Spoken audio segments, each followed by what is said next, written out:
Welcome to Talking Giants presented by SeatGeek. I'm your host, Bobby Skinner, here with my co-host, Justin Pennick. We're here in Manhattan.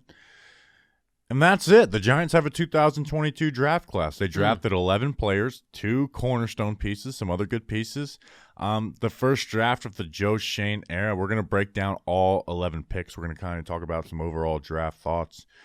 Justin, how do you feel? I mean, after round one, we came away with, just 2 cornerstone pieces and Evan Neal and Kayvon Thibodeaux. And I keep on saying Evan Neal and Kayvon Thibodeaux instead of the other way around, even though that's the way they were drafted. And then Joe Schoen trades back. He traded back twice in a matter of 10 minutes. Traded pick 36 to end up getting Wandale Robinson, Dane Belton, and then Micah McFadden. Like a playmaker for Brian Dable and Mike Kafka, and 2 scheme fits for Wink Martindale. A very interesting draft process. It seemed like, Justin, they really valued their relationships, meeting with guys. And I think, conspiracy theory, but I think they are, Joe Schoen kind of trusted himself and his coaches maybe more than scouts, because it seemed like a lot of guys that they really had up close and personal. Hey, Bobby Skinner. That was a draft weekend, huh? That was a draft weekend. 11 picks, not 9. Joe Schoen was right the entire time. He said it. He said 11 picks. He had the vision. He planned it. I'm going to start off with some positives, 3 positives of themes of the entire draft class, and then 1 valid critique and then a somewhat valid critique, and we're going to talk about it, all right? Let's start off with the positives. Seems like these guys are high character guys who seem to fit what these coaches want to do, and they seem to be coachable. 9 of the 11 picks are 22 or younger, and a very athletic draft class. Like they're betting on that kind of athletic upside, right? So let's start off with those 3 positives. Do you want to expand on it at all? No, I think them going young was something we noticed with the Bills, but how much do we take into that? Sometimes I think that stuff may just be random. I do think, you look at, Cordale Flott, he's 20 years old. He's got a lot of upside. But also part of it is, the top of the class usually is going to be younger guys. I mean, But the thing with this draft class, though, Bobby, I was thinking of during our prep and the guys that we looked at, this guy's already 22. This guy's 23. He may be 24 by the season starts. So that was a common theme throughout this entire draft class, at least with the players that we've looked at, right? And I think a key thing about this draft class, just overall, is that there was a difference between the players that we looked at and the players that kind of went higher, not just on the Giants board, but the players that kind of just went throughout the entire draft. This whole draft was wild. It was bizarre, man. It was a wild draft. The way things went. I mean, it's just, every year, there's rumors before the mocks are way off, or the big boards are way off, and they're always wrong. First round was actually somewhat predictable. Yeah, stuff usually goes pretty chalk, but man, it was all over the place throughout this draft. I don't know if that had to do with hey, we're getting more visits, over the last 2 years where COVID, where outsiders had, sometimes just as much info as the guys that were in the building. Yeah. But let's start at the top of the draft though with Kayvon and Evan Neal. Wait, can I get to my 2 valid criticisms? Go for it. The average age of the draft class was 22.11. Just want to let everybody know. So the valid critique, are the Giants too reliant and maybe getting too cute on we believe our coaches can coach these guys up? Because really, I look at especially those day 2 picks, and we're going to talk about them individually. I look at those day 2 picks, and all 3 of them are we believe in our coaching staff that we can coach these guys up and they can find some sort of role. I think that definitely showed up on day 2. Day 3, you got there were some good value picks day 3. I'm kind of happy with day 3. Day 3, Belton is a versatile. Daniel Bellinger we really like. Yeah, solid player. Micah McFadden has kind of a defined role of who he is. Darrian Beavers experienced. Value. But day 2, I do agree, because Wan'Dale, an exciting talent, but he's got some basic stuff to work on. Josh Ezeudu, the guard out of North Carolina, he's he's really athletic. There's some really good stuff here, but there's also some stuff with his hands that really needs to get cleaned up. And we'll break down each guy individually. And then even Cordale Flott, very young, super athletic, very fun player to watch, but there's also some stuff at the top of the route where it's okay, he needs to work on that. He loses, leverage early in the rep sometimes. So I feel like that's a valid critique of you look at where the consensus had some guys, and especially this is especially on day 2. Day 2, consensus would argue that the Giants overdrafted, even though I don't think that's totally fair. We'll talk about it. So that's We'll talk about each guy it's individually. a valid critique on, hey, the Giants are maybe getting too cute on guys they feel like they can solely coach up. And then a somewhat valid criticism that we will find out the answer too soon, like Bobby said, was Joe Schoen too reliant on his face-to-face encounters? And that is something that I am or information about. from Buffalo, because we talked with our Cover One guys, and a lot of the guys that were on the Giants board were on the Bills board as well. Guys they had brought in for top 30 visits as well. Let's talk about these 11 guys. Yeah, let's talk about the 11 guys. I mean, it starts at the top, and you can't help but come away excited from Evan Neal and Kayvon Thibodeaux. And you can't forget that it happened, which I feel like that happens every year, by the way, especially when there's a lot of draft picks. You almost forget so much happens in day 2 and 3, and then you forget, oh, shit, the Giants just walked away with two top 10 picks. Two cornerstone pieces. Yeah. I had 6 A-plus players in this draft. One was Kenyon Green, a guard. He's not going to go high. Aiden Hutchinson off the board. Sauce Gardner off the board. And then Evan Neal and Kayvon Thibodeaux. And then Akem Ekwonu as well. Evan Neal and Kayvon Thibodeaux. Like, those are 2 cornerstone pieces, and we talked about it on Friday, Justin. Those were the 2 biggest weaknesses on the team the past 4 or 5 years. Yeah. Okay, it's been one, the offensive line, but specifically right tackle, whether it's Nate Solder, Mike Remmers, Eric Flowers, Chad Wheeler. I mean, just all-time weakness at that position. Great names. When you look back and over the last 5 years, Mike Remmers has been your right tackle, and he's been the best one. He's been their best right tackle the last 5 years. Has been Mike Remmers. Maybe not named Nick Gates, and then that one game. Yeah. And you get Evan Neal, the best pass blocker in this draft by far, most polished, good size, good athleticism, and then the pass rush. They have not been able to rush the passer. Even you look at the beginning of 2021, they added Adoree Jackson. They wanted to blitz and play more man coverage. But even when they blitzed, they could not get pressure. Yeah, like they couldn't get pressure. 50% of the time, week 1 against the Broncos, Patrick Graham brought a blitz, but Teddy Bridgewater still somehow was over 3 seconds to throw inside the pocket. Yeah, and so you get, what I think is the second best pass rusher in the draft in Kayvon Thibodeaux. And I like that he traded out of 36.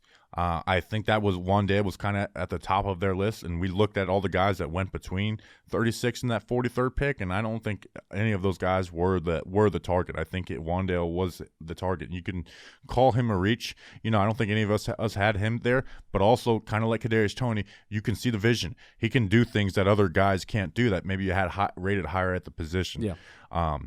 So turning those 9 picks into 11 picks in a team with needs. They had nine positions picked with 11 picks. And then one of the positions that was doubled up was linebacker, and you had 2 polar opposite players, and Darrian Beavers and Micah McFadden. So we're going to start at the top with Kayvon Thibodeaux. We're not going to go too crazy. We did the full thing on Friday with these guys.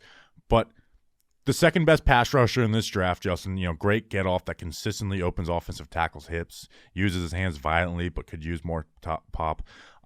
I think he's just going to turn into a complete pass rusher. I really do think there is room for growth to this guy because you see him working things like he could get into that better. Sometimes it's a little segmented, his pass rush, but you see so many good things, so many good reps, so many ability to use power, ability to go outside in, the ability to bend that edge and turn the corner. You see him do everything well enough to be like, this guy's going to grow and get better at it. Because we didn't really touch on it much on Friday, but the biggest critique right now of Kayvon Thibodeaux, and it's a valid one, is he doesn't take over games. He takes over reps. He'll go every game. He'll have really great reps while he's rated high. But unlike Aiden Hutchinson, there wasn't those Kayvon Thibodeaux games, and at least this past year, where it's like he just dominated this game. Rep every single down in, down out Kayvon Thibodeaux. So that's something he needs to get better. Become more of a fluid pass rusher. But he does so many things well. And I think he fits New York. He's going to fit what Wink Martindale wants to do. And I think, Wink Martindale is really going to work with him. Justin, this guy has the ability, and I do believe he will be, the next best great Giants pass rusher. Not a really good one. I think he's going to be a great pass rusher. And that's what the Giants got in Kayvon Thibodeaux. Yeah, superstar potential. I mean, that's really the only thing I'm going to touch on with Kayvon. I mean, we already know who he is as a player, but between the personality and then also just more importantly, the play and the production, He has that superstar potential here in New York, and it's what New York needs. It's what the Giants need. The Giants are so much better when there are players that you can actively root for, not just because maybe they're underrated, which that's what's been happening the last couple years. Like, hey, we got some underrated players in 2020. Let's give Blake Martinez more love. Let's give James Bradbury more love on losing teams, right? But let's just have a superstar player on a team that actually naturally is going to win more football games, and Kayvon Thibodeaux has that electric personality as well. Those are the type of guys that win playoff games. Yeah. You know, we talked about it. Coverage on a week 1 through 18 basis, I do think is more valuable than pass rush. Stop the explosive play. But when you look at it, sacks and drives, they're drive enders. Coverage stops you from getting destroyed, beat deep down the field and giving up explosive plays. Sacks stop drives. Yeah. And then when it's 3rd and 8, when they have no choice but to get hold on to the ball a little bit and let routes develop, they end those when you can rush forward and rush those guys. And you see it every year in the playoffs. Like the teams that can rush forward and drop back in coverage can win those big playoff games. And I think Kayvon Thibodeaux, hopefully in the near future, will be doing that for the New York Giants. Impacting the playoffs. Where maybe Sauce Gardner could have impacted weeks 1 through 18 a little more than Kayvon Thibodeaux. But I think Kayvon Thibodeau's that guy that he's going to impact the regular season games, and we also talk about this with coverage and pass rush. Have we ever went in a game as Giants fans and went like, man, these cornerbacks are really good? Or do we go into these games and like this pass rush? We're circling the Nate Solder versus Robert Quinn or Nate Solder versus Micah Parker. Like insert that matchup if there's a bad tackle and edge matchup. Right. It's the pass rush duo that you worry about. There's very few like cornerbacks where it's like, oh, you just don't throw at him. Yeah. So they got their star pass rusher, and then they got cute, and they let the offensive tackles, which was a bigger need, and they get Evan Neal, man. And I thought Evan Neal and Akim Ekwonu were 1A and 1B. I think they did in a way. I think they had Neal ahead, but I do think that they would have been fine with either or. Yeah, and I'm very glad they weren't going to draft Charles Cross over one of those guys, which was worrisome with the pre-draft smoke. Which, by the way, the Giants executed some pretty good smoke screens. I mean, there was talks about the Kayvon Thibodeaux interviews with the Giants were just all-time bad. Like, all-time bad. And they draft him before their biggest need at right tackle. Yep. They love Charles Cross. They love Charles Cross. They love Charles Cross. They Nope. love Charles Cross. Get out of here. No, they didn't love Charles Cross. Shut your butt. So Evan Neal at 6'7", 337 pounds. He's going to move the right tackle. They confirmed that, and I do think that's the right decision. That 6'7", 337 frame. Like, you look at him and you're like, man, this is just one lean dude. He's not overweight at all. He's got experience at guard, right tackle, and left tackle. And I thought he looked better at right tackle, Justin, and his overall strength just shows up all throughout his game. Like, his hands land well in the pass rush. He's not a victim to a bull rush. There's times where he can get pushed back a little bit, but again, he's not going to be a huge victim to the bull rush. And in the run game, like, he fires through guys. I think he does a good job to start. He does need to sustain a little bit, but again, he was the best pass blocker in this draft. The most polished, much better than Charles Cross to me. Much better. And I know people say, well, what about the PFF stats? No, watch the film. Evan Neal was a much better pass blocker. And it's why, with Akim Ekwonu, you fall in love with him. But also, like, Akim Ekwonu really does need to get better as a pass blocker. Like, there was no doubt that Evan Neal is going to be a better pass blocker than Akim Ekwonu. The question is, how better would have Akim's gotten? And then will Evan Neal's run game, he doesn't have that ceiling in the run game that Akim Ekwonu does. But again, I think because we fell so in love with Akim Ekwonu's run game, we forgot that Evan Neal's a pretty damn good run blocker too. He just sometimes has some balance issues where he doesn't sustain the block through and ends up, on the ground more often than you would like. And at the end of the day, pass blocking is more important than run blocking. Yes, definitely. But again, Evan Neal's a good run blocker. Yeah, it's not that he's a top 10 pick, top 5 pick for a reason. He's just not like totally tossing guys around. Yeah. And then again, there's some balance issues where he ends up on the ground or he doesn't sustain it. Like, he starts the block really well. He gets his feet, rolls them through, and rolls his hips through, and he just doesn't sustain the block throughout it. So, he's an extremely intelligent person and player. Like, high character. You're right? never going to stunt them. You're not going to surprise him. Like, he always sees when they're working inside, he IDs it well. And again, now we have Andrew Thomas and Evan Neal as our starting tackles. It's the best young starting tackle pair in the National Football League. And it's funny, when we're talking about Akim Ekwonu versus Evan Neal, you have to remember that the 2 top 10 picks happened when you're when you're recapping the entire draft, right? Even though Thursday night seems like such a long time ago, especially if you were hanging out with us for all 17 hours on YouTube. Very, very fun weekend. But I said a valid critique of this draft is the coaching staff, or is Joe Shaney, the coaching staff, are they getting a little too cute with players that they think that they can coach up? Well, if that was the case for the entire draft, then they would have taken a Kemikwan over Evan Neal. Yeah. But they also did kind of get a little cute too with, and I like this, where they took Kayvon, like, all right, we'll take. But I think again, that's one of those situations where the way that they have players on their board, they would have been fine with either or. So I like that. Hey, it's not what I would have done, because I think as Giants fans, I think as Giants fans, nobody really did that, because I think we just wanted to get the tackle, and that was the biggest worry from night one, is that we were going to walk away with the right tackle, either no right tackle or right tackle we don't like. They did it, and it was in the best situation and the best scenario that it possibly could have gone to. Yeah, I think it's the best first round since Eli Manning. I really do. I think that's not a hot take. No. And again, we have Andrew Thomas and Evan Neal as our tackles. You said the best young dude. I'm telling you, I really do believe this. Isn't me being a Giants fan. I think 3-4 years from now, teams will talk about Evan Neal and Andrew Thomas. Yeah, they should. The best tackle duo in the NFL. And again, think about all the offensive line issues this Giants team has had over the past 10 years. And now we have the opportunity to be that. Obviously, Evan Neal's got to grow into it. You can't just, you can't name him that right now. But I really do think 3 years from now, we're going to be talking about the best tackle duo in the NFL. I really do. All right, are you ready to kind of move on and talk about the rest of these 9 guys? Yeah, let's talk about day 2 and day 3. But I have one more point I want to make.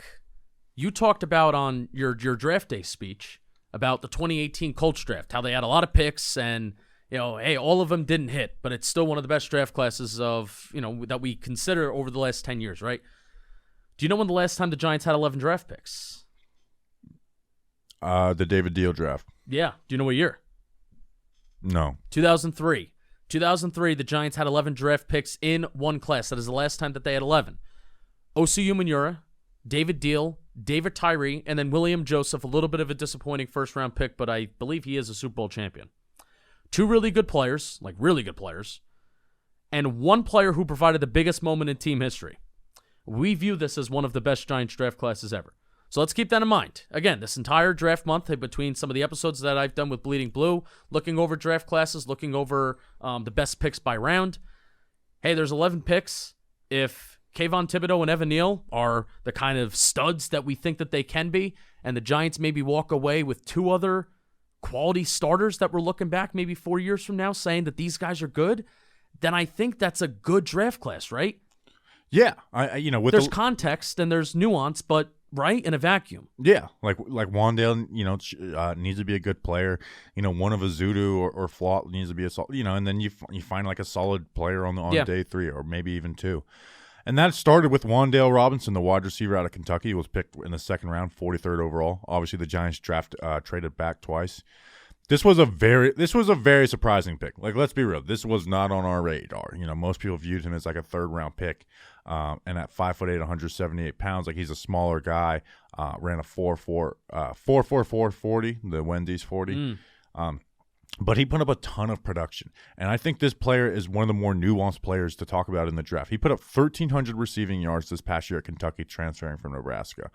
And then at Nebraska, and I think this has a part to do with it because he's looked at as like a gadget player because Nebraska used him as a gadget player. Like they lined him up at running back, gave him routes, and then used him as receiver as well. Nebraska used him as a gadget player, and then Kentucky used him as like an all or nothing type player, where it's like we're giving you smoke screens, we're getting you out on the flats, or we're sending your ass deep. So it was either big play or let's get you the ball short and let you make a move in space. So but Kentucky used him more as a conventional wide receiver, but he didn't run a lot of the route tree.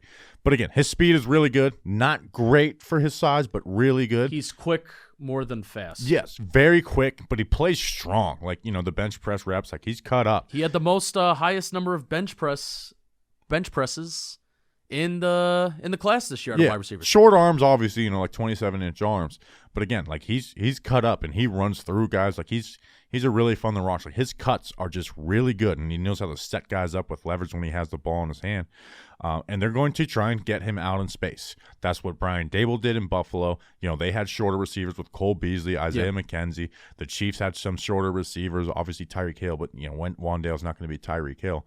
And the difference between saying that Kafka and Dable are going to try and get this guy out in space is I actually think that they are going to try and get this guy out in space versus we took Kadarius Toney last year and we're like, Jason Garrett has to somehow get this guy out in space when Jason Garrett has always had terrible bottom of the barrel yards after catch performances every single year. Yeah, in terms of his offenses. Yeah, when we drafted Kadarius Toney, like this signals that there's going to be changes in the offense. No, and not really. There wasn't changes. That's what we wanted to think. I will say now that we're talking about Kadarius Toney almost ruins every Wandale Robinson type player because Kadarius Toney's just on another level. Yeah, like he really is on another level when it comes to some of this stuff. And obviously Kadarius Toney's 6'2". He's not 5'8".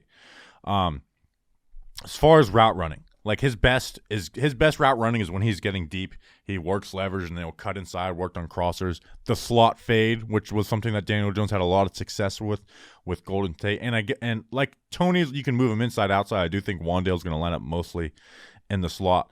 But he just needs, like, his routes are at one speed. He doesn't understand, or I won't say doesn't understand, but he hasn't used, like, route sell. He hasn't used route leverage. You can kind of telegraph his routes at times. But that's stuff that I won't say can be fixed easily, but can be fixed with good coaching. And there's reason to believe that, one, he seems like a hard worker. Nebraska used him as a gadget player. So it's hard to focus on your craft when you're used like that. And then 1 year at Kentucky where they kind of use him all or nothing, and they were more like scheme maybe. Like, there's that stuff that can be fixed, and I really do hope it is fixed because he seems like a hard worker. So you can call this a reach, and I don't think you're wrong. But also, it's like Toney, it's like you see the vision because he can do things that other guys that you may have liked higher at the wide receiver spot can't do. And you get him out of space, make guys miss. As the NFL gets more to trying to stop big plays, guys like Kadarius Toney, Wandale Robinson become so much more important because you want to get them short in space and be able to be yak guys. And I do think they're going to try and use him more as a traditional receiver as well as doing some of the gadget stuff. But, again, at Kentucky, they did use him like that. You have some stats on, throws, catches that were at the line of scrimmage or behind. So they really did use him as like an all-or-nothing type wide receiver. Yeah, and did you read his stats from this year? It's just his basic stat line? 1,300 receiving yards. Yeah, 104 catches, 1,334 receiving yards, 7 touchdowns, 7 drops. So, he got 140 targets, so that's an incredibly high catch rate. It's a crazy high catch rate. But you have to think about it like this. Wandale Robinson had a class high 34% of his targets come from at or behind the line of scrimmage. That was a class high. Now, it's not necessarily, hey, this is a player issue. I think it's not even an issue. It's just, hey, it's a part of his evaluation where 34% of his targets, that's class high, that's coming from at or behind the line of scrimmage. A lot of manufactured production. While not facing press man consistently, it makes me a little concerned on how he can translate to the next level. But here's some good stats that I'm gonna give you, and then also why I'm excited about what he can do for the Giants. 22 missed tackles this year, 6th most in the nation. 16 deep catches, 6th most in the nation. 553 deep yards, 12th in the nation. 35 screen catches, 3rd in the nation. 268 screen yards, 4th in the nation. A lot of those stats that I just read off that was a little bit more advanced, it is kind of based on volume. Hey, got a lot of targets, got a lot of catches. That's why you're leading the nation in those deep catches. That's why you're leading the nation in those deep yards. But it's still a thing. It's not like you didn't do it. So I feel like in this evaluation of Wandale Robinson and calling him a reach, yeah, it's like, the production and the volume doesn't tell the full story, but he still did it. It's not like he didn't do it. Yeah. You know what I mean? But 104 catches is insane. Is insane for a collegiate season that isn't 18 games like the NFL. But the deep catches are very real. Like, he got a lot of respect on deep catches, and he was able to use leverage and that speed that he has. Again, it's not the greatest speed you ever seen, but it's really good speed, and he gets upfield in a hurry, man. Like, I'm telling you, we talk about protecting guys. Well, now we have the guy, protecting the QB. It's like, man, before this, this guy even gets to the back of his drop. He's 20 yards downfield, and he's getting this, like Lewis Sign out of Georgia, ruining his leverage and then beating him back across the field. Like, those things are real. And again, he has some route running stuff to work on to get better at that. Like, he's a deep threat, and I think he's really going to be. They're going to try and use him like that, and then obviously in the intermediate part of the game where he can get better in his route running and be asked to run more of the route tree. That's one reason why I have hope for some of his route running getting better, is because you asked him to do much of the route tree. So how much route running was he worked on? Like, the most basic route that he ran a lot was a speed out. That really was it. And I think because he wasn't asked to run it enough, that's why you're maybe giving away and you're leaning, or you're not making sharp cuts and you're kind of forecasting where you're going to go. Because if you're not doing multiple things, you're not being asked to do those things consistently.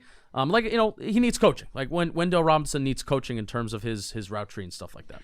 And I know sometimes this gets joked around about.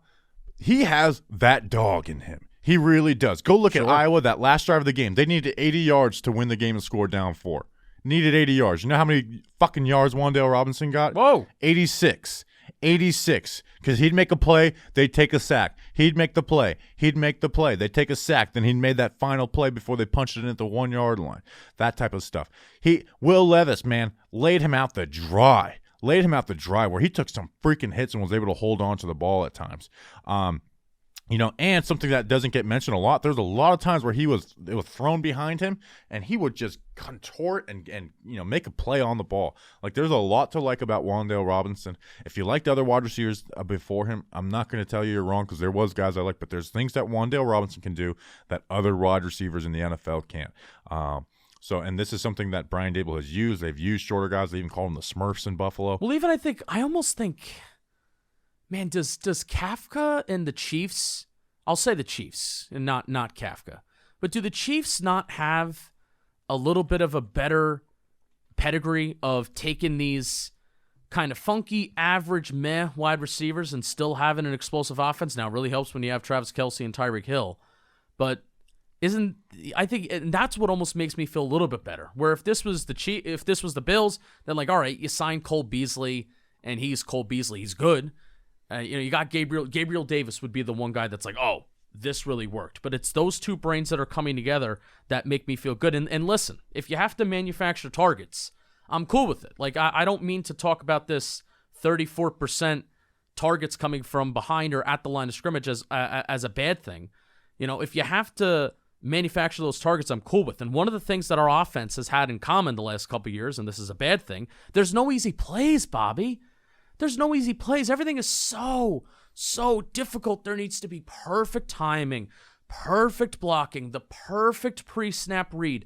Nothing is easy. If one of those, if Robinson could be one of those main sources of easy plays that sustain drives, like you were talking about, in a league of explosive plays, and when teams are going to start playing more too high on the defensive side of the ball, to get those, 15 to 19 yard gains, or those 10 to 12 yard gains that just sustain drives, that's extremely, extremely valuable. And Wandale Robinson does have that ability to have those yards after the catch plays. He's not one of the best in this class at yards after the catch per reception, but he is pretty solid in that. And you even just watch the tape. It's there. He has that dog in him, right? So that's the main thing. But also at the same time, I just don't know. I don't know. In my brain in envisioning Wandale Robinson, I don't know if I can envision a player getting these 700 receiving yard plus seasons consecutively when he kind of needs a very specific role.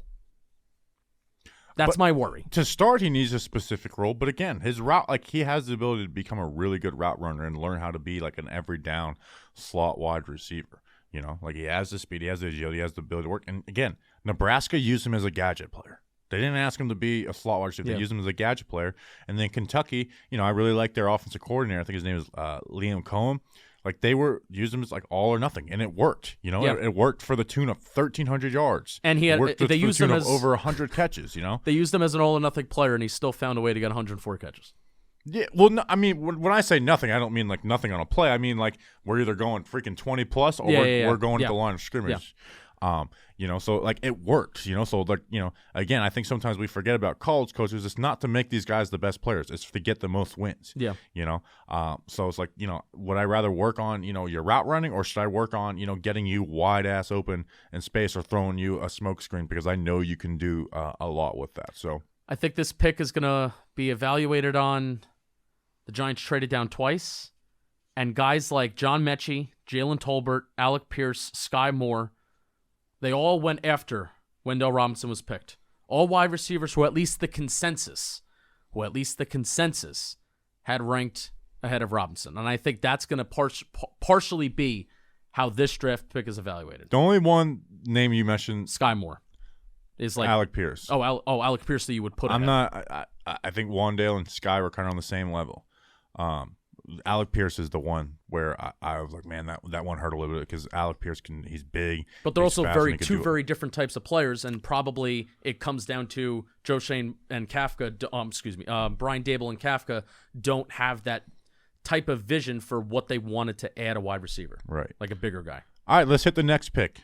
Top of the third round, round 3, pick 67. Josh Ezeudu, offensive lineman out of UNC, 6'4", 308 pounds, 34-inch arms. Justin, he's athletic. That's the first thing you notice with him. He's got very, very quick feet. He knows how to get, work them pretty well. He started at left tackle, right tackle, and left guard. Then you'd be like, oh, well, that happens in college, right? UNC did this weird thing where they would switch him to left guard and left tackle mid-drive.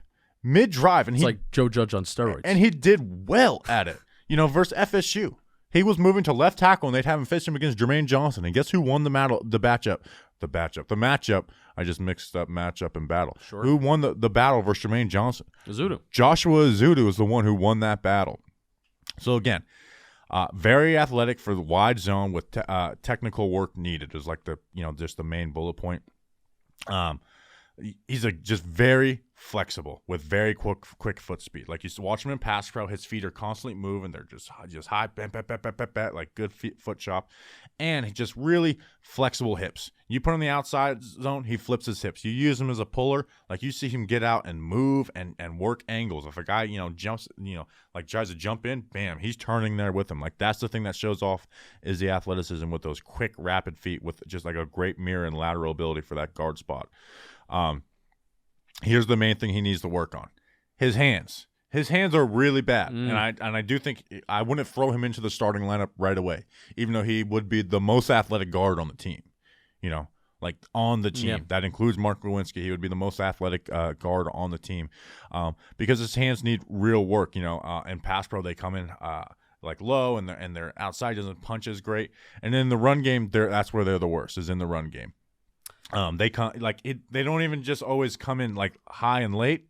They just don't come. Like, he just will throw his shoulders into guys, and they're able to slip off them. That's stuff he needs to really work on. He really lunges into the run game. But again, that's the stuff you want to work with, and that's what we talked about at the top, where like these coaches believe they can work with an athletic guy like Josh Ezeudu and work those hands. But I think out of everybody, I feel the best and most confident in Ezeudu. Really, what it comes down to with me is, do we trust Bobby Johnson? That's the thing. Yeah, it's Bobby Johnson at Buffalo doesn't have like some great track record of developing guys, but also it comes down to the player. Like, how hard is the player going to work in Josh Ezeudu and work at those things? Because as much as like we don't know if Bobby Johnson is a really good O-line coach or a bad O-line coach, like, he's not an idiot. He's going to teach him how to to work his hands and stuff. How does he get there? Where Mark Colombo, with Andrew Thomas's issues, tried to teach everything backwards. He tried to teach it from top down, where it's you want to work from the feet up when you're working on a young player. And he's got long arms, that extend. When he does, get in the breastplate. And I think he's got decent hand replacement. Can get a little better in the pass game. Again, he's athletic. They want to run wide zone. I know the next offensive lineman out of UNC is not the most athletic guy. He's kind of big and lumbering. Talk to me as a puller. As a puller, I mean, he moves really quick, and he's very smart with it. Like, he's a high IQ player. I have tight and patient. Yeah, like, he's not like just. There's some guys who pull and they're just like a bat out of hell. he's patient with it, but he's also got the athleticism. The thing he just needs is just like in just a regular run game, he needs to use his hands, and that's why in gap runs he struggles because he just really leans in, lunges the guy, and some faster D linemen are going to swim that.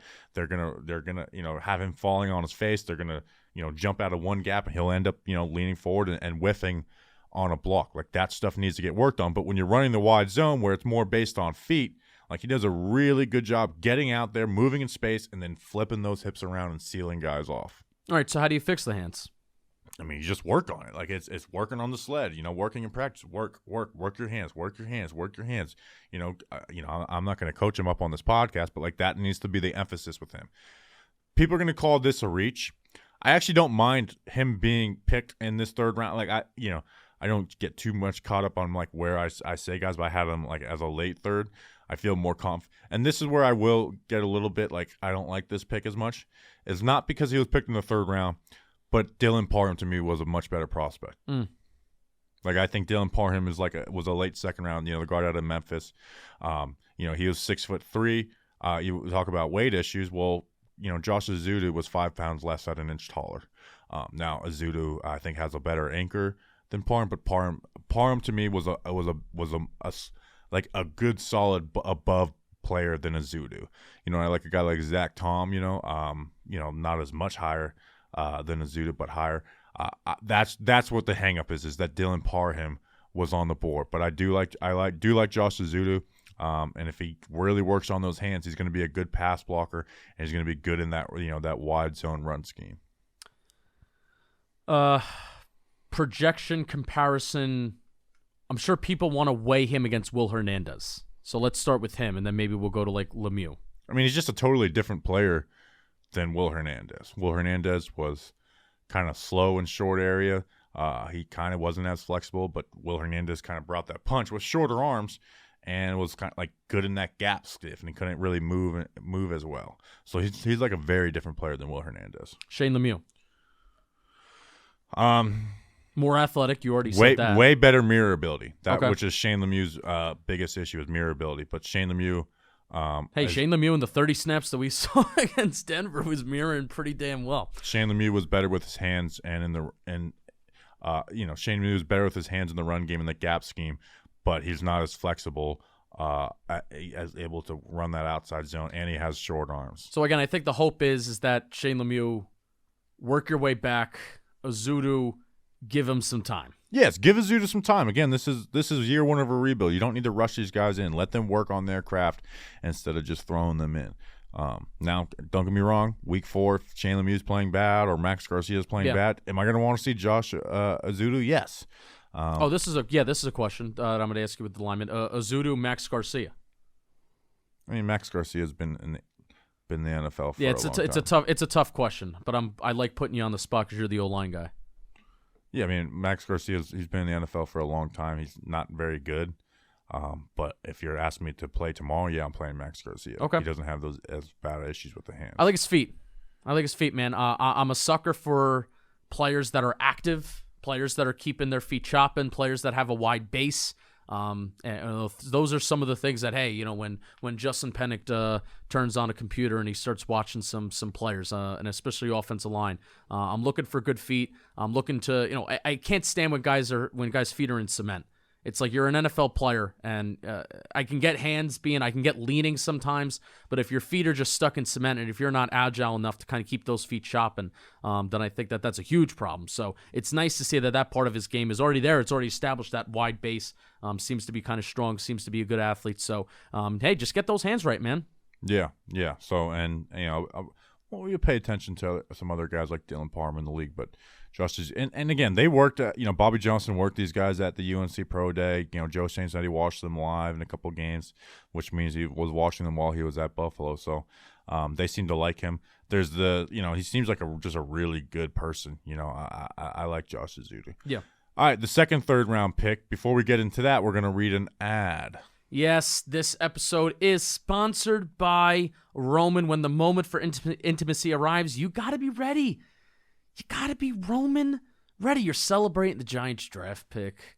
You light some candles with your significant other. If you have a nice lady, if you have a man in your life and, he's having trouble getting it up, you want to be Roman ready. Whether you've been in that relationship for years or you're just getting started, you got to have the confidence that comes from preparation, which means you're free to enjoy the moment when it comes. So I want you to get Roman ready by go to getroman.com/world. Talk Giants versus the world. Now to speak to a U.S. licensed healthcare professional about erectile dysfunction, get $15 off your first month of treatment. ED is more common than most people think. 52% of men ages 40 to 70, they'll experience some form of ED.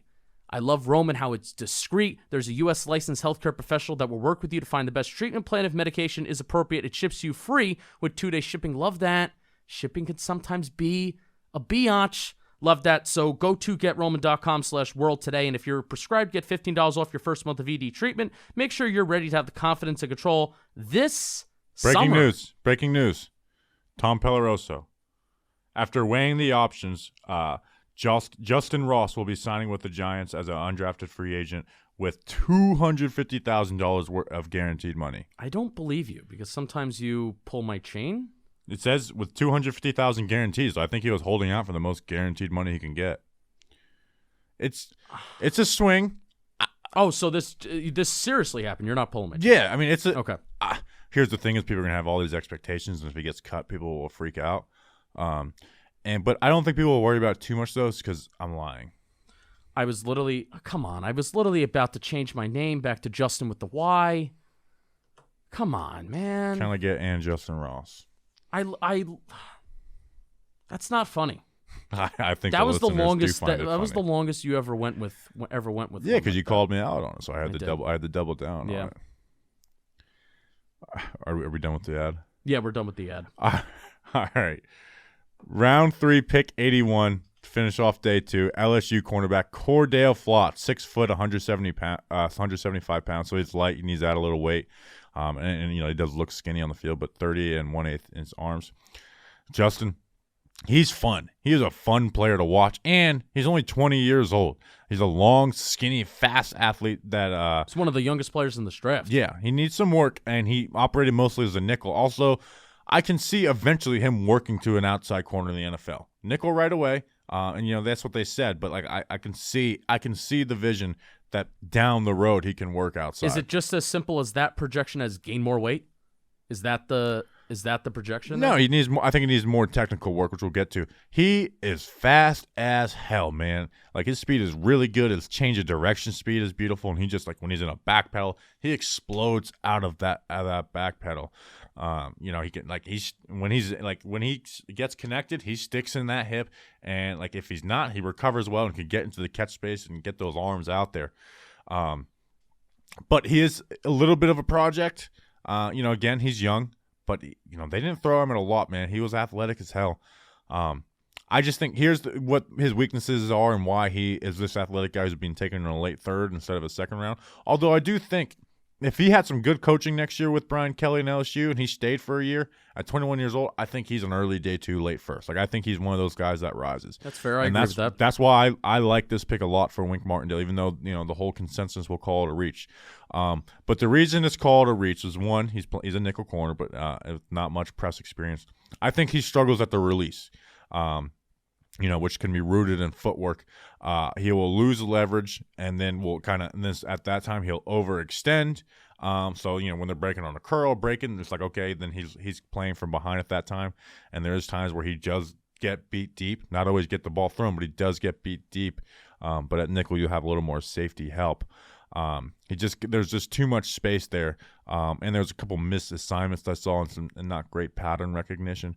Long story short, I think route sell from a wide receiver, which is something we talked about a lot in the pre-draft, can throw him off. My biggest critique is I feel like he's waiting for the double move.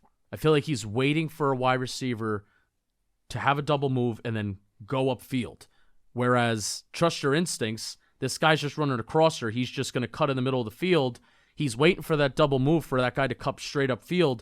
So then he allows that separation at the stem of the route.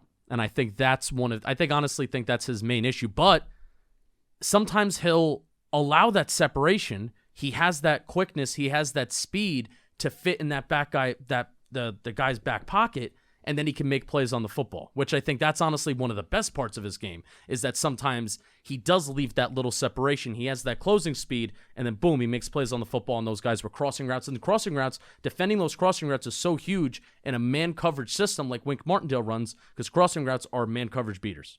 Yeah, man, and I just think he's going to get better. Like, I think this is a player who's going to get better, and we could look at, I don't want to predict this, a late third-round pick, but I can see us looking back and be like, man, look at one of the better corners in the league, or at least one of the better nickel corners in the league, picking in the third round by the Giants, Joe Shane and Wink Martindale. Sneaky good blitzer, too. I don't know if you want to get there yet. Well, yes, let's get into it. One, he's a high-energy player going at it. He's punching the ball when he's helping in the run game. He's extremely involved in the run game, just plays with high energy. And I think he's versatile. There's times when they would go into their base package, they didn't want to take him off the field. So what would they do? They'd put him as a single high safety. And he didn't get like a ton thrown at him there because they're in their base package and they're expecting run plays at that time. But like he was there. There was times where he was like getting to the sideline from center field from there. They would Central Michigan tested Derek Stingley, and like he went all the way from center field and was there at the throw. Yeah. Like he's just fast. His change of direction speed is great, and he just explodes out of his back pedal, man. He's a fast player. Again, he's got a lot of work on to work on, and that's why a guy with his athletic profile and that age is being drafted in the late third-round pick. But I don't care what anybody says. To me, this is not a reach. And a guy like Eric Crocker, the guy who I respect most, watching DBs, really likes him. I don't view this as a reach. We talked about it with Wandale. You can call that a reach, and it'd be fair. He can do some different things. Josh Ezeudu, I 100% believe there were better interior offensive linemen on the board. Flott, to me, is not a reach at all, especially at a cornerback position where I think you do invest in traits a little more in the mid-rounds instead of, maybe a guy who has some good technique but doesn't have the speed or plays long. Like I love this Flott pick. Yeah, I agree with you. I want to get to some numbers and where he kind of lined up and, some completion percentage stuff. So I talked about him being a sneaky good blitzer and kind of poking his nose in the backfield. He's about that action. He doesn't shy away from action just because he's 175 pounds. He had 4.5 tackles for loss in 2020. He had 4 passes deflected in each of the last 3 years. 2021 was the first year he logged over 500 snaps. This year was 599. 357 snaps in the slot, 178 snaps outside, 42 snaps in the box, 21 deep snaps this year in terms of the completion percentage. 51.1% completion rate allowed, 23 completions, 45 attempts, 249 yards, 2 touchdowns, and 1 interception. He was top 50 in the nation this year in man coverage snaps. Not a lot of press experience, but slot corners typically aren't in press a ton. But I was happy to see that, hey, this guy has arms that are a little bit longer than 30 inches. He's a little bit of a longer player, and he has a lot of experience in man coverage. That's exactly kind of what you're looking for in a Wink Martindale defense. He gave up 2 touchdowns this year. Played in the SEC, right? A lot of fast wide receivers in the SEC. You know who one of those 2 touchdowns was against? You know who he said was his toughest competition in the SEC? Tell me. Wandale Robinson. We're going to talk about that with Dane Belton, too, when we get to him. Yeah. All right, we good on Cordell? Yeah, he's a confident player, too. I think another guy where if you... Very confident. I like him. I like the swag he plays with. He is one of those guys, by the way, that he will celebrate. Yes, I noticed that, too. He will celebrate an incompletion if it's a terrible, terrible throw, but it's somewhat thrown towards him. There was one play, I think it was against Auburn. Bad throw on the sideline, but it was on Auburn's sideline. Incomplete. Points at somebody on the sideline. And it was really, really cool. So, hey, if you usually hate that, shut up. You got to like it now. You play with that swag. I like it. All right, day 3, baby. One of, I think, a lot of Giants fans' favorite picks, and who I think, to start the 4th round, I think should be a starter from day 1. With round 4, pick 112, San Diego State tight end Daniel Bellinger, 6'5", 253 pounds. Had a good combine testing, 4.63 40. Surprisingly good. Yeah. 22 bench press reps, 4.47 shuttle.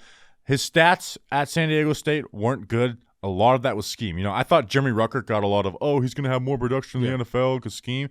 Bull crap. He might have a little more. But Bellinger was the one who suffered from scheme at San Diego State. I want to get this out of the way. 31 catches this year, so even that number isn't great within itself, but only 4 of them came from 10-plus yards down the field. His average depth of target was less than 4 yards, which is like insane. That's like Caden Smith in 2020, like low.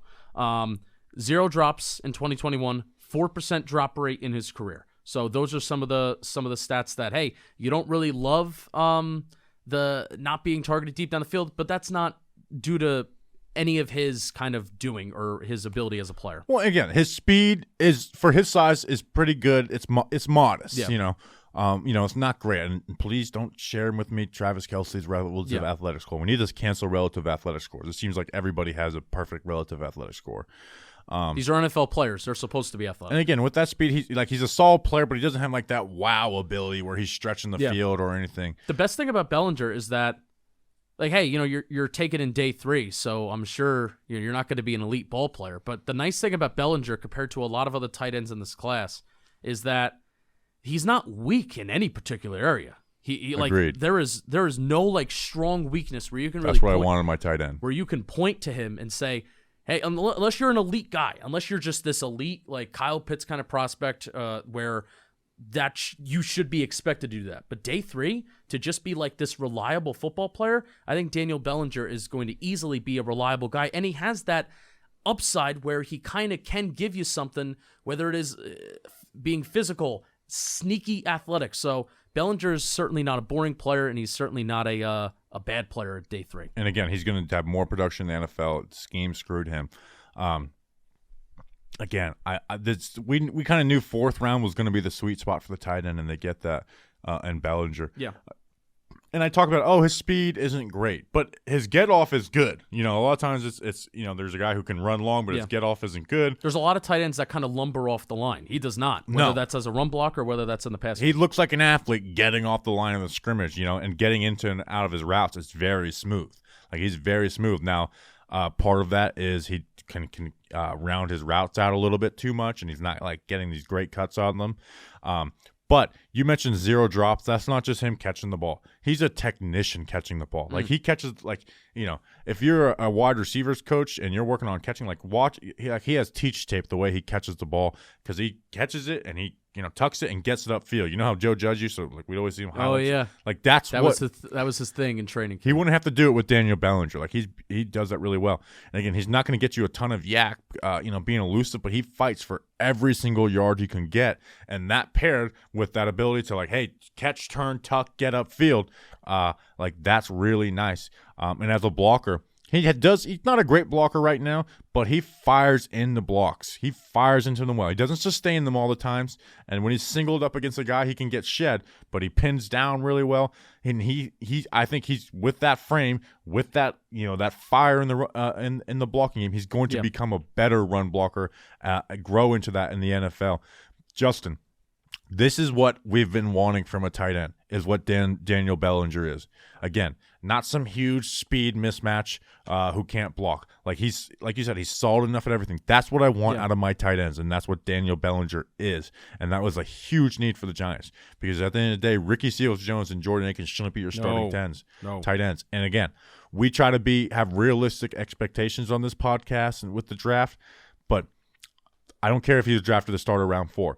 Daniel Bellinger should be starting by the midpoint of this season, and if he has a good camp and this coaching staff isn't as afraid to play younger guys, Daniel Bellinger is going to be an impact for the New York Giants as a rookie. Yeah, I was going to say, does he end the year with the highest snap share at tight end? I hope so. I say yes. I really hope so. I say yes. So, you have 2 bad blocking tight ends who have never put up a ton of production. Like Daniel Bellinger, I really like him, man. I think he's going to be a better version of what Caden Smith was the rookie year for Daniel Jones, man. He's got that height. He got the contested catch ability. Like, I didn't bring that up. He has good contested catches. Yeah, and with that in mind, seeing how physical he is, hey, at the catch point, that's phrase, his good get off and his solid speed, I'm excited. I didn't think I was going to have this point. I'm excited to see what he can do with these Dable Kafka crossers.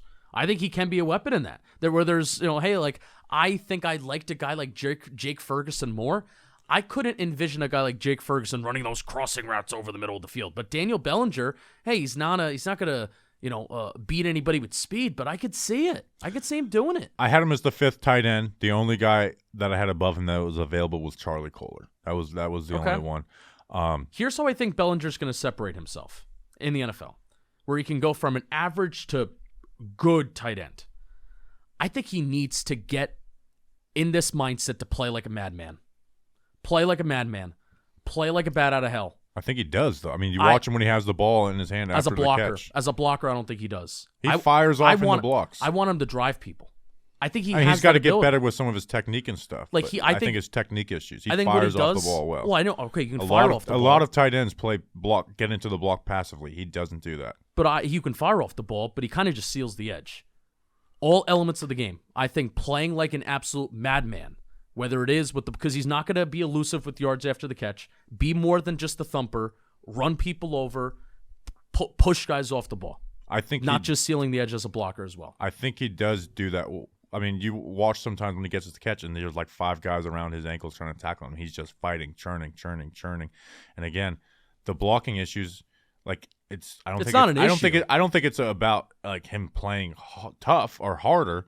He comes off the ball quickly. He just doesn't sustain very well. Like he needs to work on some of his hand technique and stuff, and keeping a wider base with his feet. I don't think it has anything to do with like him coming out of the gates, harder or like playing like crazier. So all right, round 4, pick 114. 2 picks later, Dane Belton, safety out of Iowa, 6'1", 205 pounds. Had 5 interceptions this past year. Justin, versatile is the name of the game for Dane Belton. He's a versatile safety who lined up deep. The least of what he did was line up deep, and they didn't really ask him to do that a lot until this past season. In the box and then nickel. Nickel is where he lined up the most. I don't expect him to see him playing out on slot wide receivers in the NFL, but I do think he can play on tight ends and stick in the hip. Like he's got fine speed when he's sprinting, but I think he lacks that good change of direction. And you saw it when he was lining up on Wandale Robinson. Like Wandale Robinson cooked him a few times, and Wandale's one of those quick twitch athletes. You're going to deal with guys like that a lot in the NFL. So he's going to play. I think he can, split out when the tight ends split out. But I'm not going to put him on slot wide receivers. But I will put him on mismatched tight ends. I do think Dane Belton's good at that. He's very physical to press guys up at the stem of the route. Like he really works beautifully, like at the stem to get hands on and then fight for that inside leverage when they're working those crossers. But again, he kind of struggles with that change of direction and led him getting cooked by a guy like Wandale Robinson, second guy who got beat pretty bad by Wandale in this draft class. In zone coverage, he's got his eyes on the QB. Some good instinctive plays. I think there's times where he can be a little more instinctual. It's kind of hit or miss, but he has some really nice interceptions with his instincts. And I was watching some stuff from 2020 where it's like, man, go. Trust what you're seeing with the pattern. In the box, he doesn't play aggressive in the box, but he does play smart. And when he's given the green light, like go shoot the gap, blitz, he does do well. Like he's quick with that. But he's not like an aggressive or downhill when he's lined up in the box. He kind of lets the action come to him, and he can use hands to move guys off of him. So he doesn't have like that quick trigger aggression in the box the way like a Jabril Peppers did in the box. So that's a little weird. But I think really he's going to be a guy who's going to be able to cover. He's versatile, and again he's a 4th-round pick, and I do view Belton as somewhat of a reach. But he's a versatile guy who can do a lot of things, and Wink Martindale values that. Yeah, I kind of coverage. I kind of am a little meh on Belton. He went to a Jesuit high school. I went to a Jesuit high school, so you're automatically a little bit more favorable in my book there. The thing that is most impressive to me is just the ball skills and the ball production at college. 5 pass deflections in 2020, 12 in 2021. He was 2nd in the Big Ten in interceptions this past year. 6.5 tackles for loss this past year too. So again, this is something that Wink Martindale. I know he's going to be kind of looking at trying to get these guys in the backfield and whatnot. I think it takes good and safe risk breaking to the ball in coverage, and I think that's where you see that this is where the 12 PDs come from in 2021. Yeah, he's not the most passive guy, but he's also not the most. So he's kind of like patient. Like I think that's like a really good like what was it, like patient with what was the phrase you used? I don't know. It's a good question. But listen, he's not passive. There's some guys who are super passive, and there's some guys that are super aggressive. I do think he finds a decent balance on that. Good and safe risks. Yeah, good and safe risks. There's times where it's like, hey, you can pull the trigger and go on some stuff, but for the most part, he's kind of doing his job. 0 penalties in 2021 and only 2 in his entire career. Which is interesting for a guy who's very handsy at the stem of the route, So, like, he knows how to do that. Like, he knows how to do that and then get in the hip of the player, and now we're just, working as that trailer. I don't think he plays like his combine numbers. I think his combine numbers are actually kind of good in terms of, like, explosivity. I don't think he plays like that. I think the 40 time, like a 4.43, I think that's true. I think the change of direction stuff isn't very good. Like, I think he struggles with change of direction speed. Just turned 21, so he has time. And one of the things that I want him to do, and it's a good thing that he just turned 21, I kind of want him to add a little bit more weight. I kind of want him to get a little bit bigger, a little bit stronger, because I think that he can be like this. Hey, I think he can kind of develop into a little bit more of like a blitzer, tackle for loss guy, and he can continue whenever he's in man coverage or whatever, continue to make good plays on the football. So right. I think he has time to develop that a little bit more. But still, I'm still walking away from the Belton pick, and I'm going, meh. Yeah, I see that. Early 4th rounder. Consensus 5th to 6th. And again, yeah, I mean, I had him as a 5th. Doesn't matter, blah, blah, blah. Whatever consensus media is wrong, but also the consensus is the consensus. And again, I think what people need to remember when we're breaking these guys down, we're going to talk about what they do well, what they don't do well. It's not like, when I say, like, we have 11 picks, they're not all going to be good. Yeah, like I said to start. And it doesn't mean that if Dane Belton is bad, that Joe Shane's a bad GM. No, not at all. This is the NFL draft. You don't get all these picks right. It's finding those guys that you think will be good and what they're good at. If 4 of these 11, like we said with that 2003 draft class where the Giants had 11, that's the last time they had 11 draft picks, and 2 of them were really good, and one of them was David Tyree, who was a special teams player, and then he made one really, like, awesome, elite, best catch of all time. So, but this class, I do think, needs to be better than that. Like Neal and Kayvon have to be great players. But we still view that as, like, my point is we still view that as one of the best Giants draft classes of all time. Yeah, shows how bad the Giants drafting has been. But historically, they're good. Yeah, in the 80s, they had some damn good draft classes. Yeah, so I mean, he's versatile is what he does. Sometimes you like, okay, versatile. He's kind of a jack of all trades, master of none, and I think that can be a fair critique for Dane Belton. Hey, Bobby, can you do me a favor? No, I can't. Slide in the stacks of cash. Get whatever you wanted to ask me. You're gonna have to say it for later because I'm reading that. Slide in the stacks of cash this baseball season with DraftKings Sportsbook, an official sports betting partner of Major League Baseball. New customers can bet just $5 on any team to win and get $150 in free bets no matter what. Win or lose. Looking to turn a small bet into big payday during MLB season with DraftKings same-game parlays? You can do just that. Create your own parlays by combining multiple bets like which team will win, how much bases will be stolen, total runs, and more. It's your shot at even a bigger payout. DraftKings is safe, secure, and reliable. Best of all, you can deposit and withdraw your cash whenever you want. Download the DraftKings Sportsbook app now. Use promo code JOHNBOY. Bet just $5 and get $150 in free bets no matter what happens on the field. That's promo code JOHNBOY at DraftKings Sportsbook, an official sports betting partner of Major League Baseball. Minimum age and eligibility restrictions apply. See show notes for details. MLB trademarks used with permission. And 1-800-GAMBLER. All right, Justin. How many picks we got left? 4. Oh boy, 4. And I will say, 2 fun ones. No, 3 fun ones. 1 not fun. The linebackers are fun. The offensive lineman is like, I don't know if he's ever gonna be good. And fun. Then the nose tackle. Yeah. This one's fun. Micah McFadden, the linebacker at Indiana, in the 5th round, pick 146, 6'1", 240 pounds. Had some really good production at Indiana this past year. 6.5 sacks, 15.5 tackles for a loss, and had 10 tackles for a loss the 2 seasons before. Yeah, 10.5. Then 2 interceptions with 6 sacks. In 2019, he had 9 tackles for loss and 2 interceptions. Justin, he's a fast, agile, blitzing linebacker, but he has strength issues. But his speed for the linebacker spot is really good. He has good change of direction speed, and he works laterally really well with good pad level. So he's a downhill gap shooter. Yeah. And, I need a slip under blocks type of guy. That's what he is. I've seen the Ryan Connolly comparison. I don't think he's as good as Ryan Connolly was coming out of Wisconsin, but I do see some similarities there. with Micah McFadden. But again, he's going to be used as a blitzer, and we'll talk about Dane Beavers. Like, these two guys are very opposite. But in the run game, one, he doesn't hit the trigger as fast and doesn't process as quick, and that's where I think Ryan Connolly is different. I think Ryan Connolly might have been a little was better taking on blocks than Micah McFadden. But I mean, he gets eaten alive by blocks. Like, the blocks come into his chest and he just gets eaten up alive. If they're down blocks, he just gets, washed down out of the play.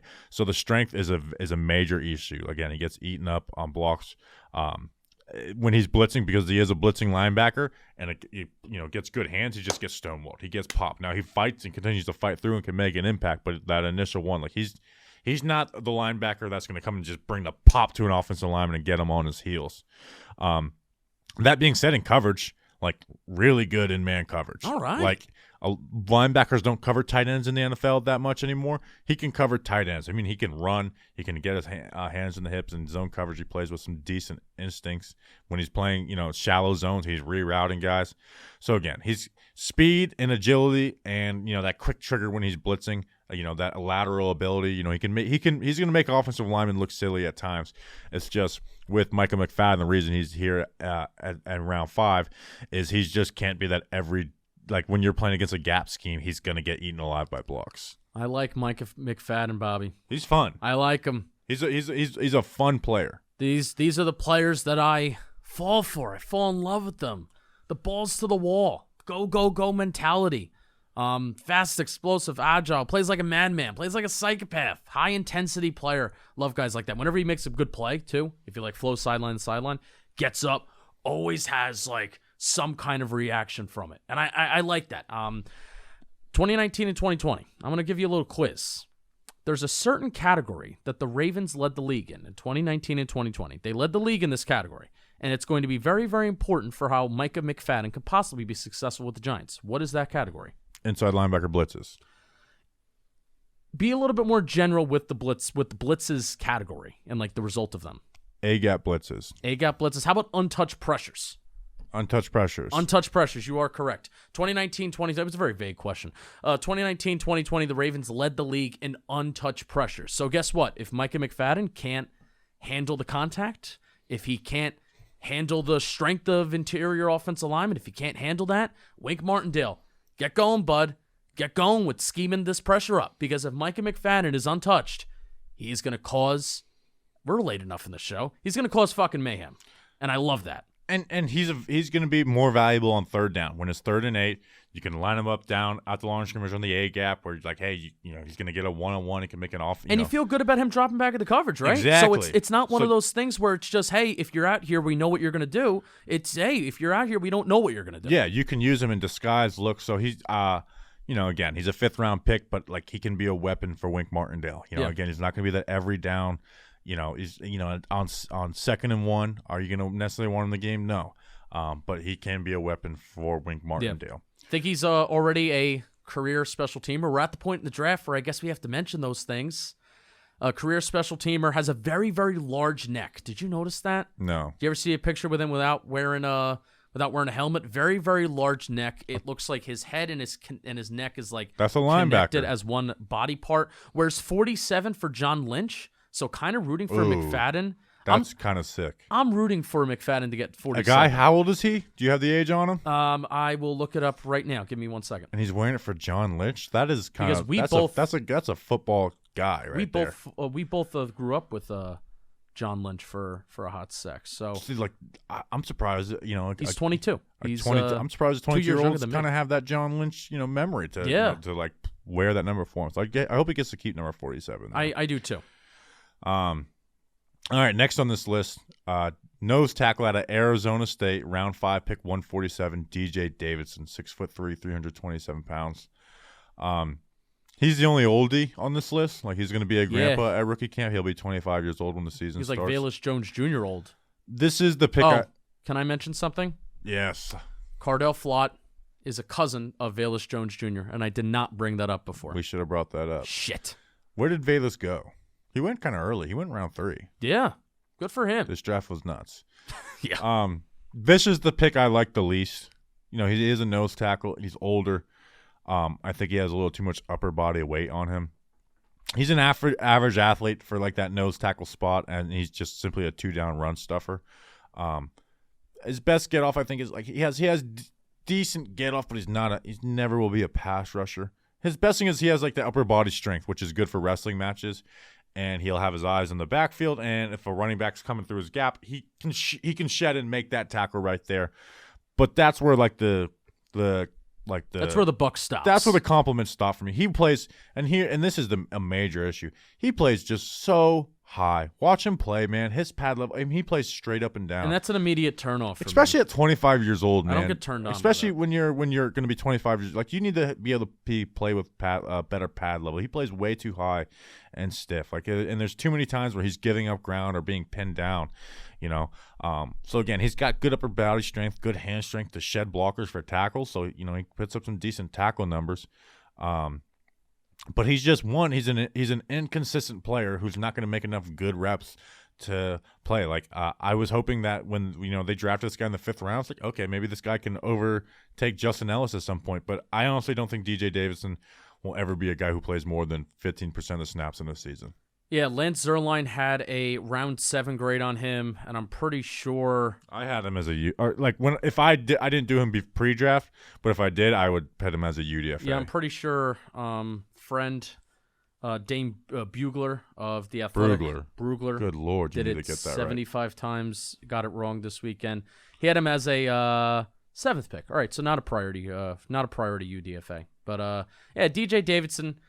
Here's my high horse of a guy that was available that I would have preferred. John Ridgway out of Arkansas. I very much would have preferred him over DJ Davidson. And again, they're 5th round picks, so yes, at least one of these 5th round picks that they had are not going to be good players. But like others guys, like you see the things you like. I just don't. There's very little I like about his game, and the issues he has are just huge issues.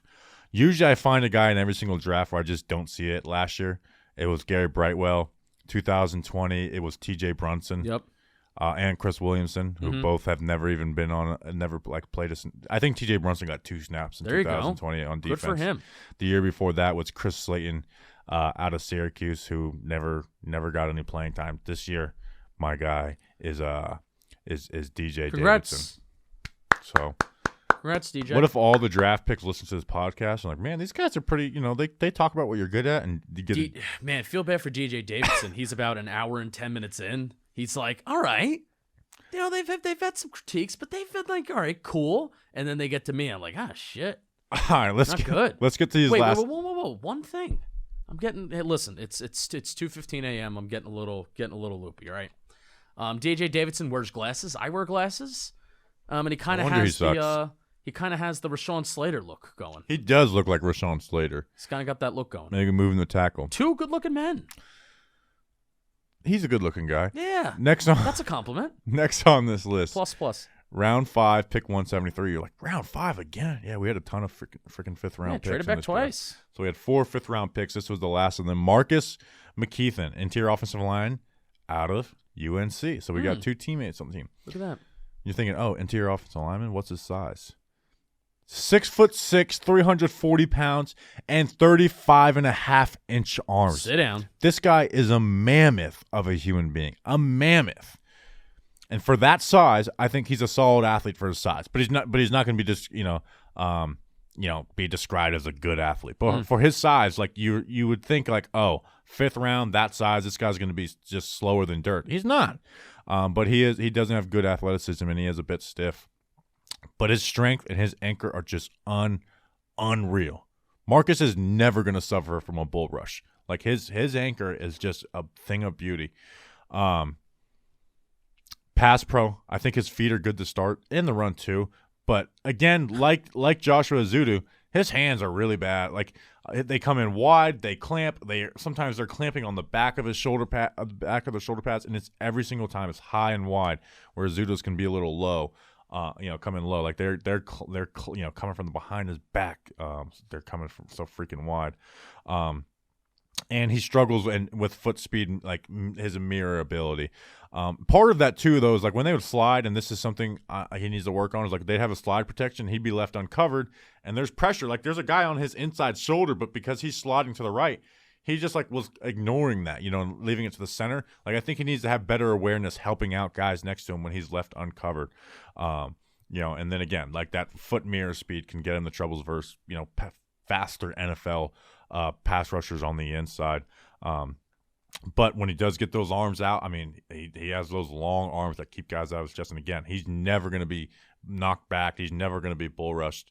In the run game, I actually think his first 2 steps are good, but he does lunge and lean into guys. And again, if there's a defensive lineman who's jumping gap at, post snap, he's going to end up falling forward. But he we've talked about, the offensive line additions this offseason. They want to run zone. They run on a zone. He's a gap guy. Like he works doubles. He has some real knockback power, Justin. But he kind of, foot speed. I don't know if you can teach that. So there's some things that he needs to work on. But man, he is a freaking mammoth. He is a mammoth who, like, you'd be surprised to see how good he can move for a guy that freaking big. I'm watching his 40-yard dash right now. I've been watching it on replay as you've been talking, and I'm getting a kick out of it. Like, he's a very big human being, and it's funny to see him move somewhat fast. Yeah, he is a gigantic human being who, again, for his size, like, he moves pretty well. And I think he did pretty well at the Shrine Bowl. I didn't watch that, but there was, some good people reports. Said, he did well down there. I don't know how many people from the Giants were down there. It's the same time as the Senior Bowl. But Pro Day, that's where they were. Yeah, that's where again, there was relationships there. Marcus McKethan, like, again, you take a swing. Again, we're at the end of the 5th round. You take a swing at a guy with that type of size, that type of anchor ability, you're fine with it. Now it's a numbers game right now with the offensive line because they did add so many. I mean, they added, shout out the license plate guy who said offensive linemen. They've added 9 offensive linemen since Joe Shane was hired. It is a bit of a numbers game right now of who's going to make the roster, but I don't think he'd get snatched up if they try and put him on the practice squad to start. So. Okay, yeah, because I mean, there's kind of a problem. It's kind of a good problem about how many guys. Now, none of them are great. That's the thing. Like, especially the interior guys. Well, yeah, on the inside. You're not really looking at the interior and you're like, oh, these guys are great. But there's a depth problem. Yeah, which they took it seriously. They took this offensive line seriously this offseason. All right, last on this list, wow. I think is some good value. Cincinnati linebacker, round 6, pick 182, Darrian Beavers. Transfer from UConn. He's a super senior, so I think he's going to be 23 at the start of the season, or maybe 24. We talked about him. Yeah, 6'4", big, 237 pounds. He actually tested well at the combine, so please don't share his RAS score. But I think his biggest issue is he kind of struggles with athleticism when he's put in man coverage. Like, you can't put him in man coverage, and then when you get out on the edges, he would get beat to the corner, which would leave him like grasping low as a tackler.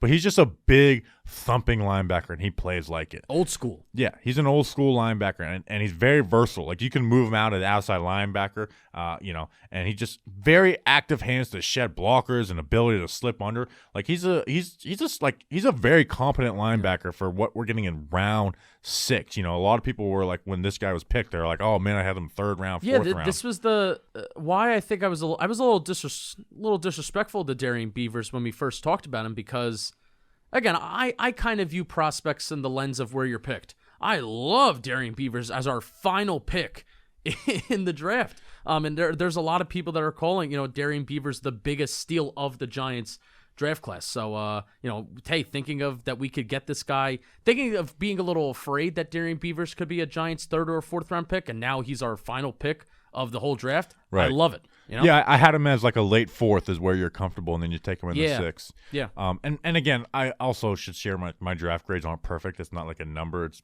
my draft grade is, all right, I'm at this part of the draft. What players am I looking at? And that's where it's like you'd feel really good about getting that player, and you got him in the 6th round. Can win at a phone booth. Yeah, I learned what that expression was by watching this player. Yeah, he's got good technical hands. Like, he brings the pop. He can shoot gaps well when he's given the green light as a blitzer. Not going to flow sideline to sideline, and that's him and Micah McFadden are the exact opposite. Yeah, they're very opposite players, but they're both versatile. And versatility is a thing that Wink Martindale does value.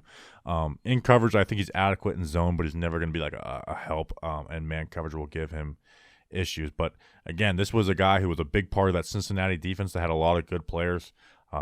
He uses his hands well. He's just a big thumping linebacker who, again, is going to compete for I think he might compete for playing time this season. Did you say his player comp? This is funny. Now, people will hate this, but you think about it for a 6th-round pick. I was kind of like, he kind of reminds me of Reggie Ragland a little bit. Yeah. With better hand usage, I think, than Reggie Ragland. Like, we're not the best athlete. Can struggle a little on the corners, but like he brings the pop in the run game. You can put him out at edge. He has some pass rush ability. Uses his hands. Like, that was going to be something that I added. Like that solid. I don't know how often a 2-down linebacker. Yeah, I don't know how often he's going to be put on the edge. I think he was put on the edge a decent amount at Cincinnati. Like, I don't think he has that pass rush moves, and he doesn't. No, I mean, you're not putting. It's not 3rd and 8, speed. and you're putting him out on the edge. But on rundowns, you put him out on the edge. He can use his hands. He can, add a little. Like, he can set the edge. Like, he can do that. 14.5 career sacks, though. 3 sacks 2017, 4 sacks 2018, 2020, 2.5 sacks, and then 2021, where I know for a fact that they were using him out on the edge.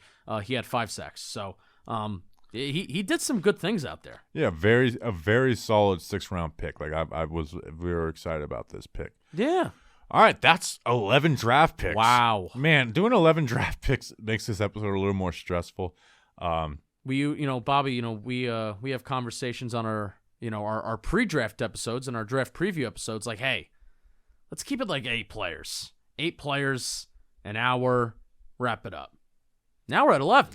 I'm mad at myself. I forgot to ask for reviews at the beginning of the episode. Oh, no. This is one of our biggest episodes. We're supposed to ask for reviews. That's all right. We got straight to work. People respect that.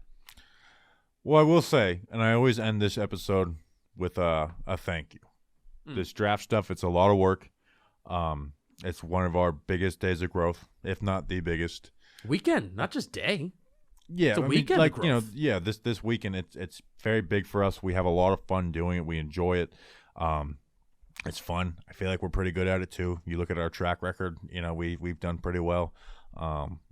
Giving people the information on what those guys are. So, listen, if you got some, share the podcast with your friends if you're listening at this end. So I really do appreciate you guys supporting, because it wouldn't be fun if you guys weren't clicking on this and listening and interacting on social media. So I really do enjoy this, and I want to get better at this every single year. We have a lot of fun doing it, man, and I just want to give a sincere thank you to our listeners. You don't really ever see me get like an emotional, like very thankful on the podcast, except for the end of the draft podcast. Yeah, and if you were to tell me in 2018 when I started this whole thing, on my own, and hey, Justin, in a matter of 4 years, you're gonna have a show that's in the top 10 of all football podcasts. Yeah, we had the number 1 team-based podcast in football this weekend, and we were the biggest weekend of this football. Is everybody's Super Bowl. Yeah, it's not just ours. When we get the top 10 after the Saints win, it's like, okay, that's the Giants' moment that weekend.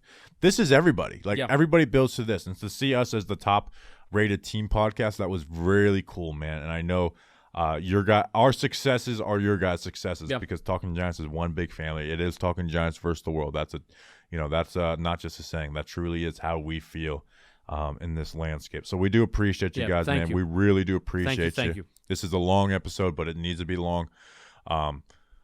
We'll be back on Thursday breaking down the offensive undrafted free agents, and then Monday for the defensive ones, and then we're going to have some fun. Stick around with us. That's what I'll say. I know we're going a little long, Justin, but stick around with us. We're going to have some fun interviews. This is we don't mail in the next 2 months like a lot of shows do. We take these very seriously. We're going to have good Giants content, good fun interviews for you, and we're just getting started, man. Really excited about this New York Giants team, and it all started with Kayvon, Thibodeaux, and Neal. So we appreciate you guys. I'll see you back in my sweet home Florida next time we're talking. Until then, let's go Big Blue.